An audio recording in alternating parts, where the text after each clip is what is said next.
దేవునికి మహిమ కలుగును గాక. ఈ దినం దేవుని వాక్యం, చూచుచున్న దేవుడవు నీవే.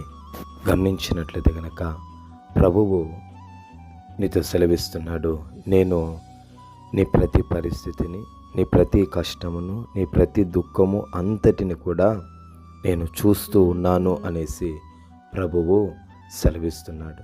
గమనించినట్లయితే గనక ఈ యొక్క మాటలు ఆ యొక్క శారా దాసి అనేటువంటి హాగరు, శారా తను బహుగా కష్టపెడతాదని చెప్పేసి, తను బహుగా ఇబ్బంది పాలు చేస్తుందనే ఉద్దేశంతో ఎలాగైనా శారా దగ్గర నుంచి నేను తప్పించుకొని వెళ్ళిపోవాలని చెప్పేసి తను వెళ్ళిపోతున్నటువంటి క్రమంలో అప్పుడు దేవుడు తన దూతను పంపి ఆ యొక్క హాగరుతో మాట్లాడిన తర్వాత అప్పుడు హాగర్ అంటా ఉంది, చూచుచున్న దేవుడవు నీవే అని ఆ యొక్క హాగరు ఆ పేరు దేవునికి పెట్టడం జరుగుతుంది.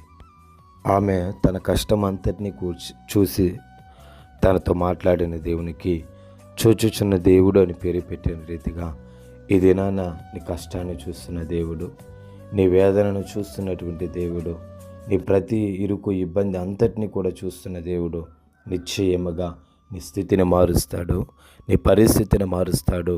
తగిన సమయం కొరకు నువ్వు కనిపెట్టి ఉండు. దేవుడు నీ జీవితంలో అద్భుతం చేసేంత వరకు, ప్రభువు నీ జీవితంలో ఆశ్చర్యమైనటువంటి కార్యాలను జరిగించేంత వరకు నువ్వు ఓపికగా కనిపెట్టుకుని ఉండు. నిశ్చయముగా దేవుడు నీ జీవితంలో మేలు చేస్తాడు. ప్రభువు ఈ మాటను దీవించుగాక. పరిశుద్ధుడా, స్తోత్రాలనైనా ఈ మాటను బట్టి మీకు స్తుతులు చెల్లిస్తున్నాం. దీవించి ఆశీర్వదించండి, కృపనివ్వండి. యేసు నామములో తండ్రి, ఆమేన్, ఆమేన్.